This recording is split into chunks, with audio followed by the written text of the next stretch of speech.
हे what's up guys, welcome back once again. दोस्तों, आज की कहानी दो ऐसे इंसानों की है जिसने अपनी आधी जिंदगी सिर्फ खदानों को खोदने में लगा दी। पर ऐसी वैसी खदान नहीं, बल्कि सोने की खदान, जिसमें इतना सोना भरा हुआ है कि वो अपने साथ कई और लोगों को भी अमीर बना सकते हैं। तो कहानी की शुरुआत होती है क्यानी नाम के शख्स को देखते हैं जो कि माइनिंग कंपनी चलाता है, और ये काम पहले उसके दादा किया करते थे और फिर उसके डैड, और अब वो करता है। इन लोगों का काम है दुनिया के कुछ ऐसे हिस्सों को ढूंढना जहाँ पे सबसे ज्यादा गोल्ड माइन हो, वहां जाकर खुदाई करना और फिर जो कुछ भी मिलता है उन्हें ये बांट लेते हैं। और ये काम ये जनरेशन पिछले 100 सालों से कर रही है। यहाँ ऑफिस में कैनी की गर्लफ्रेंड केन भी आई है, जिसे लगता है कि कैनी की सच में कोई सोने की खदान है, वो बहुत अमीर होगा। लेकिन ऐसा होता नहीं है। वो उसे समझाता है कि हमारा काम अलग है, जैसे तुम सोच रही हो वैसा कुछ भी नहीं है। इसके बाद वो उसे एक गोल्ड वॉच भी गिफ्ट करता है, जिसे पाकर वो बेहद खुश होती है। यहाँ से कैनी अपने डैड के पास जाता है, जो उसे कुछ बिजनेस टिप देते हैं कि तुम्हें कभी भी अपने सब्र को खोना नहीं है, क्योंकि हमारा काम में कितना भी समय लग सकता है और ये काम आगे जाकर और भी मुश्किल होने वाला है, इसलिए तुम होशियारी रखना। कैनी हाँ में हाँ करता है और फिर यूं ही देखते देखते 7 साल का समय बीत जाता है। इन बीते सालों में बहुत सी चीजें बदल गई थी, जैसे कि अमेरिका की सरकार, कैनी का ऑफिस जो कि अब एक बार में है क्योंकि वो बैंकरप्ट हो चुका है, और उसकी शादी भी हो गई है। जैसे जैसे समय बीता चला गया है, इन लोगों का काम काज बहुत कम हो गया है, जिसके साथ साथ इनके इन्वेस्टर भी चले गए जो कि इन्हें पैसे दिया करते थे। इसलिए कैनी अब हर समय इसी सोच में रहता है कि कहीं से कोई जुगाड़ मिल जाए, वो फिर से अपने काम को शुरू कर सके। लेकिन ये इतना आसान नहीं है। धीरे धीरे करके अब जो बचा हुआ काम है वो भी ठप होता जा रहा है। लेकिन कैनी को उम्मीद थी कि वो कर दिखाएगा, इसीलिए वो खोज में लगा रहता। और फिर एक दिन उसके पास एक कॉल आती है जो उन्हें बताती है कि उन्हें एक जगह मिल गई है जहां पर सोना मौजूद हो सकता है। अब अगला काम था इन्वेस्टर से बात करना, और उनमें एक इन्वेस्टर पैसे लगाने के लिए मान भी जाता है। लेकिन वो खुद कैनी से बात करने के लिए नहीं आता, बल्कि अपने 2 लोगों को भेजता है जो उसके इस काम में जरा भी इंटरेस्ट नहीं दिखाते, और ये डील भी उसके हाथ से निकल जाती है। कैनी अब टूट चुका था और वो बहुत शराब पीने लगता है। लेकिन इस बुरे वक्त में केन उसका साथ नहीं छोड़ती, उसके साथ ही रहती है और वो उसे हौसला देती है कि जरूर तुम्हें एक ना एक दिन कुछ ऐसा मिलेगा जिससे सभी लोग हैरान हो जाएंगे। कैनी भी इसी उम्मीद में सो जाता है, लेकिन आज उसे एक सपना आता है जिसमें वो इंडोनेशिया के जंगलों को देखता है, जहाँ पर कुछ ऐसा था जिसकी खबर बहुत ही कम लोगों को थी। और उसी में से एक आदमी था माइकल, जो कि एक जियोलॉजिस्ट है। उसने हाल ही में एक कॉपर माइन को खोज निकाला था, जो कि एशिया की सबसे बड़ी माइन थी। उसे कुछ ऐसी खदानों के बारे में भी पता था जहां पर सोने की खदान हो सकती है, लेकिन वहां के लोगों को इस बारे में कुछ नहीं पता था। तभी कैनी की आंख खुल जाती है और वो डिसाइड कर लेता है कि वो माइकल के साथ मिलकर जाएगा, क्योंकि उसे एक उम्मीद दिख रही थी। वो केन से कहता है कि मैं कुछ दिन के लिए बाहर जा रहा हूँ, पर वो मना करती है कि तुम्हें कुछ और काम ढूंढ लेना चाहिए, इसमें तुम अपना समय बर्बाद कर रहे हो। लेकिन अब वो मन बना चुका है और सिर्फ अपने सपने के ऊपर वो दांव खेल रहा है, और इसीलिए वो केन से उसकी सोने की वॉच को बेच देता है और उसी होटल में जाता है जहाँ पर माइकल ठहरा हुआ था। कुछ देर के बाद वहां पर उसकी एंट्री होती है। वो कैनी को देखकर समझ जाता है कि इसकी हालत बहुत ही बुरी है, लेकिन आजकल माइकल के भी दिन कुछ खास नहीं चल रहे हैं, इसीलिए वो उसकी बात सुनने को राजी हो जाता है। जिसके बाद कैनी उसे बताता है कि मैंने तुम्हारी थ्योरी के बारे में पढ़ा था, तुम्हें लगता है कि उन जंगलों में कुछ है, और मेरा भी यही मानना है, वहाँ जरूर कुछ न कुछ है जो हमारी किस्मत बदल सकता है। मैं अपने सब कुछ दांव पर लगाने के लिए तैयार हूँ। अगर तुम मेरा साथ दोगे तो हम जरूर कुछ न कुछ ढूंढ निकालेंगे जिसकी तलाश पूरी दुनिया को थी। लेकिन अगर तुम्हें मेरी ये बात पसंद नहीं आई तो ना बोल दो, मैं आज ही यहाँ से फ्लाइट लेकर लौट जाऊंगा। माइकल कहता है कि तुम पूरे पागल हो चुके हो, और वहां से जाने लगता है। पर जाते जाते वो उसकी आंखों में देखता है और उसे शायद पता चल चुका था कि जिस शख्स को उसकी तलाश थी शायद वो उसे मिल चुका है। वो अपना इरादा बदल देता है और हाँ कर देता है। जिसके बाद क्या होना था, वो दोनों एक बोट से जंगल किनारे जाते हैं जहाँ पर माइकल कई बार आ चुका है। वो इस जगह को गोल्ड हब कहता है, और उस जगह पे लोग भी रहा करते थे जिन्हें पता था कि यहाँ पर बहुत सारा सोना है, इसीलिए वो उसकी खोज भी किया करते थे। लेकिन उनके पास वो सामान, वो इक्विपमेंट, वो जानकारी नहीं थी जिससे कि वो बल्क में सोना निकाल सके। जब कैनी उस जगह को देखता है तो हैरान रह जाता है। शायद उसे वो जगह मिल गई थी जिसकी उसे बरसों या फिर ये कहें कि सदियों से तलाश थी। वो जगह को देखकर कहता है कि सेम यही चीज मेरे सपने में आई थी। इसके बाद माइकल उसे बताता है कि ये अमेरिका नहीं है, ये इंडोनेशिया है। यहाँ पर हमें हर चीज के लिए परमिट और पैसा चाहिए होगा। तो वो कहता है कि हमें कितने पैसों की जरूरत है। तो माइकल सभी वर्कर और मशीन के हिसाब लगाकर बताता है कि कम से कम हमें $7 लाख चाहिए। दोनों अपनी सारी जमा पूंजी लगाने को तैयार थे, इसीलिए कैनी एक नैपकिन पर एक कॉन्ट्रैक्ट साइन करता है जिसमें लिखा था कि अगर फायदा हुआ तो वो 50-50 होगा, अगर नुकसान हुआ तो वो भी 50-50 होगा। जिसके बाद दोनों उस पर साइन कर देते हैं और इस कॉन्ट्रैक्ट को माइकल अपने पास रख लेता है। अब उस दिन कैनी वापस अमेरिका लौट आता है क्योंकि उसे अब इन्वेस्टर ढूंढने थे। उधर इंडोनेशिया में वो मशीन और मजदूरों का बंदोबस्त कर रहा था। कैनी उसे कॉल करके बताता है कि मैंने $3 लाख का बंदोबस्त कर लिया है, जिसे लेकर मैं कल वहां आ रहा हूँ।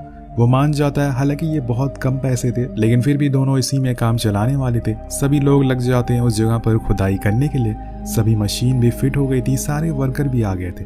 जैसे कि कोई काम शुरू होता है तो शुरू में बहुत ही एक्साइटमेंट होती है, सेम वैसे ही यहाँ पर भी था। अब हर एक दिन खुदाई के बाद वहां से निकले हुए पत्थर लैब में भेजे जाते थे। फिर उसकी रिपोर्ट आती थी जो कि निगेटिव में थी, लेकिन दोनों ने उम्मीद नहीं छोड़ी थी। लेकिन जब धीरे धीरे करके सारी रिपोर्ट नेगेटिव आने लगती है तो कैनी का भी सब्र का बांध टूट जाता है। वो हारा हुआ महसूस करने लगता है, पर माइकल उसे समझाता है कि इस काम में सब्र की जरूरत है, हमें कुछ दिन और देखना चाहिए।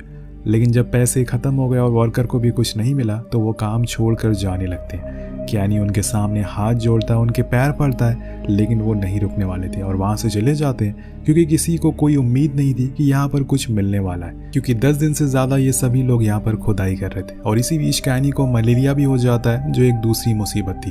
अब इस चीज को देखकर माइकल कहता है कि हमें ये काम रोकना होगा, वरना हम बहुत कुछ खो देंगे। लेकिन कैनी नहीं मानने वाला था। वो सब कुछ दांव पर लगाकर यहाँ पर आए और ऐसे खाली हाथ घर नहीं लौट सकते, और इसीलिए उन्हें कुछ तो करना होगा। पर अब ये बस 2 ही बचे हैं इस पूरी जगह पर। कैनी उसे कुछ क्रेडिट कार्ड देता है जो उसके डैड के थे, जिसमें कुछ ही पैसे बचे हुए थे। वो उसे कहता है कि इसे जो कुछ भी हो सके करो, ये तुम्हारी जिम्मेदारी है। माइकल उस गांव में जाता है जहां से लोग काम करने के लिए आए थे, लेकिन वहां एक आदमी उसे अपने घर ले जाता और उसे दिखाता है कि उसके बच्चे खराब पानी पीने की वजह से बीमार हो रहे हैं और उनके पास इतने पैसे नहीं है कि वो उनका इलाज करवा सके। माइकल उन्हें बताता है कि उन्हें कुछ ही दिनों में सोना मिल जाएगा, इसमें उनकी मदद चाहिए, जिसके लिए वो गांव में वाटर फिल्टर भी लगवा देता ताकि वो लोग साफ पानी पी सके, जिससे वो मान जाता और फिर से काम शुरू हो जाता। यहाँ पर कैनी की तबीयत भी बहुत ही खराब थी, लेकिन माइकल उसे छोड़कर नहीं जाता। वो उसके साथ ही रहता और उसका ख्याल रखता, क्योंकि वो उसे ताकत दे रहा था और उसका हौसला बढ़ा रहा था। अब एक दिन जब उसे होश आता है तो वो सबसे पहले माइकल से यही सवाल करता है कि क्या हमें कुछ मिला, लेकिन वो कहता है कि नहीं, पिछली 14 रिपोर्ट में कोई भी सबूत नहीं मिला है जो कि इस बात की गवाही दे रहा है कि यहाँ पर गोल्ड नहीं है। लेकिन हाँ, एक रिपोर्ट आई है जिसमें थोड़े से गोल्ड के पार्टिकल को देखा गया। अब ये सुनकर कैनी अपनी सारी दर्द और पीड़ा भूल जाता है, उसे गले से लगा लेता है, क्योंकि यहाँ से अब इनकी जिंदगी बदलने वाली थी। कैनी जोर जोर से चिल्लाता है कि अब हमारी खुद की खदान होगी जिसमें बस हमारा हक होगा। इसके बाद क्या होना था, इस बात की खबर फैल जाती है कि कैनी की वॉशा कंपनी को इंडोनेशिया में गोल्ड मिला है, जिसमें लगातार वो माइनिंग कर रहे हैं। अब देखते ही देखते इनकी किस्मत चमकने लगती। जिस इन्वेस्टर ने कैसी से मिलने के लिए मना कर दिया था, वो खुद उसे मिलने के लिए आता है। अगले दिन न्यूज़पेपर में भी ये न्यूज़ प्रिंट हो जाती है कि वॉर्शा ने एक माइन ढूंढ निकाली है। सभी लोग अब इस चीज़ में पैसा लगाना चाहते थे। कुछ दिन बाद कैनी एक लैंड खरीद लेता है, जिसे केन बहुत खुश होती है क्योंकि अब वो यहाँ पर घर बनाने वाले। इसके बाद वो एक ऑफिस भी लेता और माइकल को भी अमेरिका बुलाता है आगे की डील करने के लिए, क्योंकि वो उसका पार्टनर है। अब नए ऑफिस में और भी ज्यादा लोग ज्वाइन होने लगे थे। एक दिन उनके पास एक बैंक से ऑफर आता है जो उनकी कंपनी के शेयर को खरीदना चाहता था, लेकिन वो मना कर देता है क्योंकि वो नहीं चाहता था कि उसकी कंपनी में कोई और भी हिस्सेदार बने। हाँ, अगर वो पैसे लगाना चाहते हैं तो वो लगा सकते हैं, जो कि प्रॉफिट होगा उसे दे दिया जाएगा। लेकिन वो बैंक मैनेजर कहता है इसके लिए हम उस माइन को खुद की आंखों से देखना चाहते हैं, असल में वहां पर कुछ ऐसा भी है या फिर नहीं। तो वो मान जाता और फिर उन लोगों को वहां लेकर जाता, जहां पर उन्हें कुछ गोल्ड के टुकड़े भी मिल जाते हैं, जिससे सभी लोग बहुत खुश हो जाते हैं। इसके बाद कैनी को $20 मिलियन मिलते हैं, जिसके साथ ही वो बन जाती है अमेरिका की सबसे बड़ी माइनिंग कंपनी। सभी लोग कैनी से मिलना चाहते थे, उसे बात करना चाहते थे। वो एक सुपरस्टार बन गया था और इसी खुशी में वो एक पार्टी भी रखता है जिसमें सभी लोग मौजूद थे। यहाँ भी वो होता है जो आम तौर पर होता था।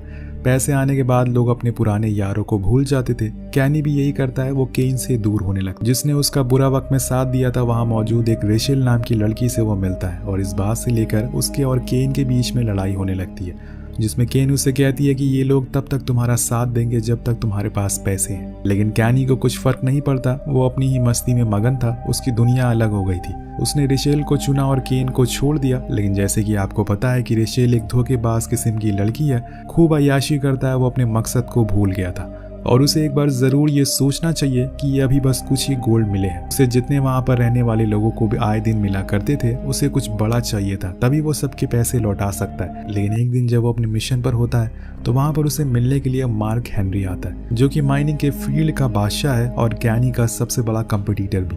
वो उसे कल वॉल स्ट्रीट पे मिलने के लिए बुलाता है, लेकिन वहाँ जाकर कैनी को पता चलता है कि उसने जिस बैंक से पैसे लेने के लिए मना किया था उसी ने माइकी को यहाँ पर बुलाया है और अब वो उसकी वॉशर कंपनी में हिस्सा लेना चाहता है, जो कि कैनी को पसंद नहीं आता। हालांकि इस डील से बैंक और कैनी दोनों को बहुत फायदा होने वाला था, क्योंकि इसमें उन्हें $300 मिलियन मिलने वाले थे, लेकिन वो फिर भी मना कर देता है और सबके सामने माइक को बेइज्जत करता है, जो कि उसे पसंद नहीं आता। शायद कैनी को ऐसा नहीं करना चाहिए था, क्योंकि माइक एक बड़ा खिलाड़ी है और वो ये साबित भी कर देगा। उसने इंडोनेशिया गवर्नमेंट को खूब पैसे खिलाए ताकि वो जाकर उस माइन को बंद कर दे, और होता भी ऐसा ही है। कुछ 2 दिन के अंदर वो माइन पे पुलिस पहुंच जाती है। माइकल उन्हें रोकने की बहुत कोशिश करता है, लेकिन वो नहीं मानते, जिसके बाद वो अमेरिका कॉल लगाता है और कैनी को सब कुछ बताता है। वो कहता है कि ये काम जरूर माइक ने किया होगा। अब ये सुनकर माइकल बहुत गुस्से में आ जाता है और उस पर चिल्लाता है कि तुम्हें ऐसा नहीं करना चाहिए था, तुम्हें अंदाजा भी नहीं है कि वो क्या क्या कर सकता है। उस दिन रात में जब कैनी उदास हो जाता है तो वो सबसे पहले अपने उसी इंसान को कॉल लगाता है, यानी कि केन को। केन उसे समझाती है और हौसला देती है कि सब कुछ ठीक हो जाएगा। अब 2 दिन बाद कैनी माइकल से मिलने के लिए जाता है। पहले उन दोनों में खूब लड़ाई होती है, लेकिन गुस्सा ठंडा होने के बाद दोनों साथ बैठते हैं और फिर माइकल उसे बताता है कि गोल्डन हब जैसी कोई चीज है ही नहीं, क्योंकि मेरी थ्योरी झूठी थी जो कि मैंने उस समय बनाई थी जब मुझे काम से निकाला जा रहा था। इस थ्योरी की वजह से मेरी जॉब बच गई, लेकिन न जाने तुम्हें कहां से मेरा सपना आ गया और फिर एक दिन तुम मेरे सामने आकर खड़े हो गए। वही थ्योरी को लेकर वो उसे मना नहीं कर पाए, लेकिन हमारी किस्मत तो देखो, हमें वो जगह भी मिल गई जिसको आज तक किसी ने देखा नहीं था। कैनी उसकी बात समझता है, पर यहाँ माइकल कहता है कि हमें सबसे पहले उस माइन को फिर से अपने अंडर लेना होगा, जिसके लिए मैं एक इंसान को जानता हूँ। वो दोनों असल में इंडोनेशिया के किंग के बेटे के पास जाते हैं, जिसका नाम था डैनी। माइकल को पता था कि वो बहुत ही अय्याश किस्म का इंसान है। अगर उन दोनों की दोस्ती हो गई तो इनका काम बन जाएगा। इसीलिए कैनी सबसे पहले एक कार्डिलैक कार मंगवाता है, जो कि डैनी की पसंदीदा थी। जिसके बाद वो लोग बैठकर एक जगह जाते हैं जहाँ पर कैनी उसे कुछ बताता है कि यहाँ पर उसकी एक शर्त थी। वो काम तो कर देगा, पर बदले में उसे उस माइन का 85% चाहिए था। अब दोनों थोड़ी देर सोचते हैं कि 85% बहुत ज़्यादा होता है, लेकिन अभी कोई रास्ता नहीं है, और फिर हाँ कर देते हैं, क्योंकि कुछ ना होने से कुछ होना बेहतर है। वहाँ पर डैनी भी कहता है कि माइक बहुत ही ताकतवर आदमी है, इसलिए तुम्हें मेरे लिए काम करना होगा। वो उन्हें अपने एक टाइगर के पास लेकर जाता है और कहता है कि जिसके पास जाकर वापस जिंदा कोई भी लौट नहीं आए। अगर तुम ये काम कर दो तो हमारी डील पक्की हो जाएगी। डैनी मान जाता है और अंदर जाता है, और वो टाइगर उसे कुछ नहीं करता, जिससे वो बहुत खुश होता है और उसकी डील हो जाती है। और यहाँ पर उनकी माइन उन्हें मिल जाती है, जिसके बाद इनकी गाड़ी फिर से पटरी पर आ जाती है। सब कुछ ठीक होने लगता है। यहाँ कैनी अब केन के पास जाना चाहता था, इसीलिए वो उससे मिलने के लिए जाता है, लेकिन वो देखता है कि वो तो किसी और के साथ बिजी है, इसीलिए वो वापस आ जाता है। उधर वॉल स्ट्रीट की बैंक की हेड को जब पता चलता है कि उसके मैनेजर ने माइक के साथ मिलकर उस माइन को बंद करवाया था, तो वो उसे जॉब से निकलवा देते हैं, क्योंकि दोस्तों कर्मा हिट बैक।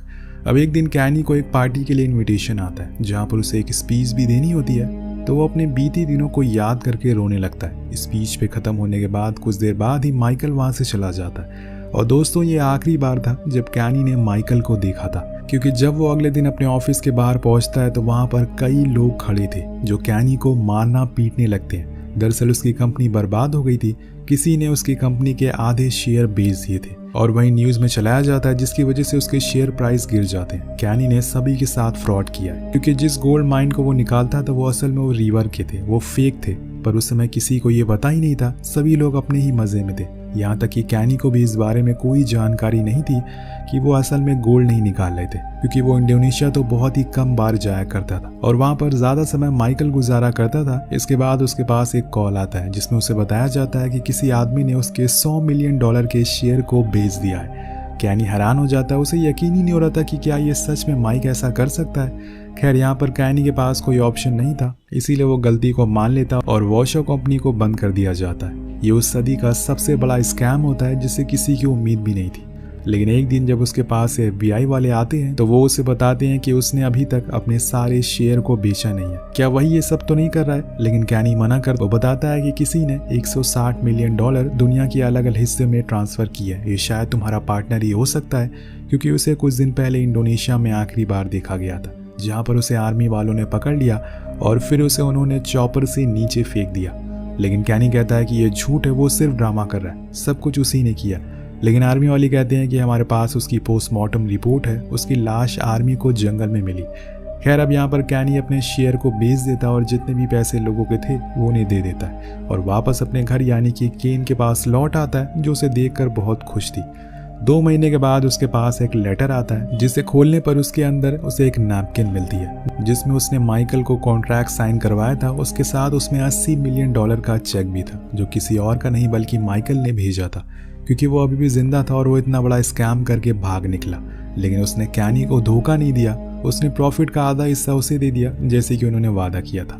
कैनी को यकीन हो जाता है कि सच में वो एक सपने की तरह था। जब उसकी आंख खुली तो वो गायब हो गया और इसी के साथ ये कहानी यहीं पर खत्म हो जाती है। वेल, आपको कहानी कैसी लगी नीचे कमेंट करके जरूर बताएगा। मिलते हैं अगली वीडियो में। पीस।